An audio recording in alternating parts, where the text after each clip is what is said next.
24 घंटे में supreme court ने मोदी सरकार को दिए 3 बड़े झटके। बैकफुट पर आई सरकार, कांग्रेस की एक बार फिर हुई बड़ी जीत। जी हां, क्या सिर्फ 24 घंटे के अंदर सुप्रीम कोर्ट ने मोदी सरकार को 3 बड़े झटके दिए हैं।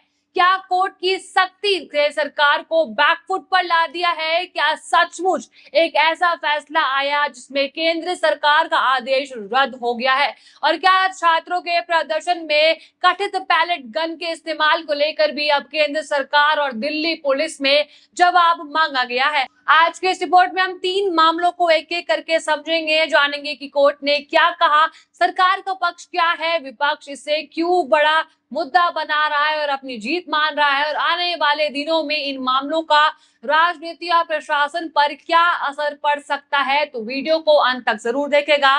नमस्कार, मैं हूं आपके साथ उन्नति कोटेल और आप देख रहे हैं पीआरबी। आज देश की राजनीति और न्यायपालिका से जुड़े 3 ऐसी घटनाओं की चर्चा हो रही है जिन्हें विपक्ष मोदी सरकार के लिए बड़ा झटका बता रही है। हालांकि इन तीनों मामलों की प्रकृति अलग अलग है, इसलिए इसे विस्तार से समझना भी जरूरी है। सबसे पहले हम बात करते हैं उस फैसले की जिसकी सबसे ज्यादा चर्चा हो रही है। उससे पहले आप हेडलाइन देख लीजिए। राजीव गांधी गवर्नमेंट का कानून सुप्रीम कोर्ट ने बना ढाल, सरकार को झटका, सीजेआई ने क्यों किया जिक्र। देखिए, ये वही हेडलाइन है जो इस पूरे मामले में रोशनी डालती है। मैं आपको बता देती हूँ कि मामला 2021 में केंद्र सरकार के पर्यावरण मंत्रालय द्वारा जारी एक ऑफिस मेमोरेंडम से जुड़ा है। आप ये देखिए कि इस मेमोरेंडम में लिखा है कि अगर किसी परियोजना ने पहले पर्यावरण मंजूरी लिए बिना काम शुरू कर दिया हो तो कुछ परिस्थितियों में बाद में आवेदन देकर मंजूरी प्राप्त की जा सकती है। इस व्यवस्था का कई पर्यावरण संगठनों और एक्सपर्ट्स ने विरोध किया। इनका कहना था कि इससे पहले नियम तोड़ने और बाद में मंजूरी लेने की लोगों को आदत भी पड़ सकती है।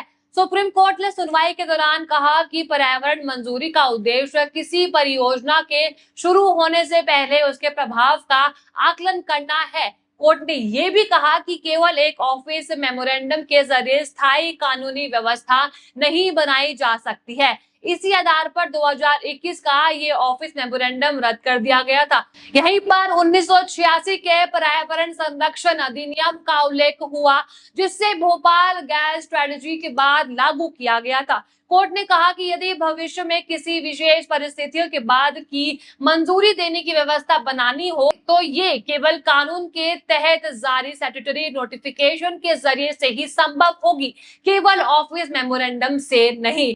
विपक्ष इसे अपनी कानूनी जीत बता रहा है, जबकि सरकार की ओर से आगे क्या कदम उठाए जाएंगे इन पर सबकी नजर भी बनी हुई है। अब हम बात करते हैं दूसरे मामले की। ये मामला मुख्य चुनाव आयुक्त और चुनाव आयुक्तों की नियुक्ति प्रक्रिया से जुड़ा हुआ है।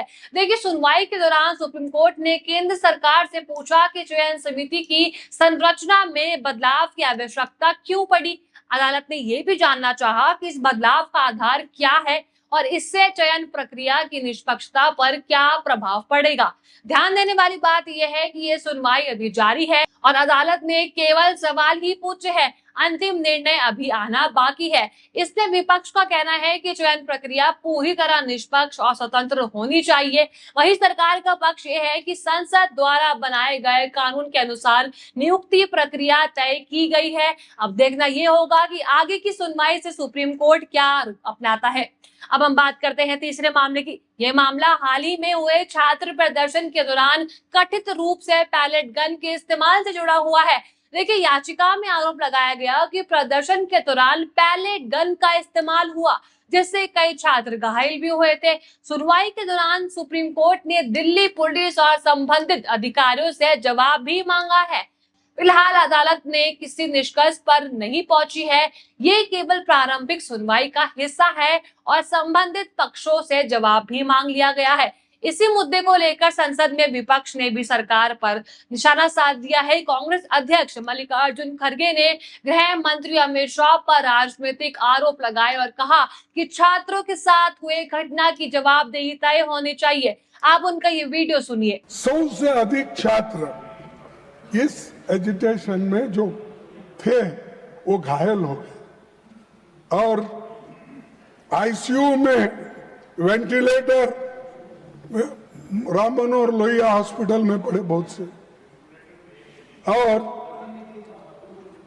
कई बच्चों को आंखों में वो पैलेट के छर्रे लगे, आंख पे लगे, पीछे लगे। आप सब देखे हैं, सब टीवी में आप बहुत देखते रहते हैं, आप देखे हैं।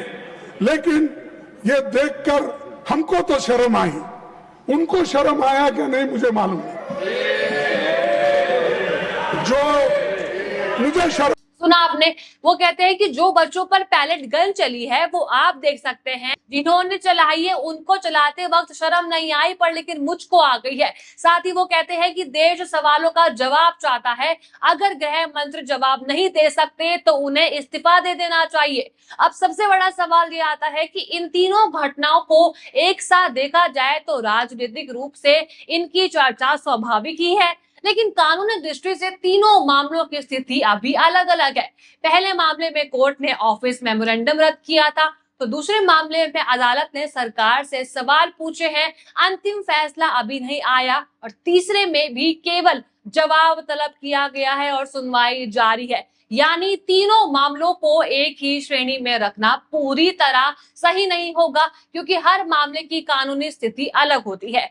अब देखने वाली बात ये होगी कि क्या केंद्र सरकार पर्यावरण मंजूरी को लेकर नई वैधिक अधिसूचना लाती है, या फिर क्या मुख्य चुनाव आयुक्त की नियुक्ति वाले मामले में सुप्रीम कोर्ट कोई बड़ा फैसला सुनाती है, और क्या छात्र प्रदर्शन वाले मामले में जांच या किसी अन्य कार्रवाई के निर्देश दिए जाते भी है या नहीं। इन सभी सवालों के जवाब आने वाले सुनवाई में सामने आएंगे।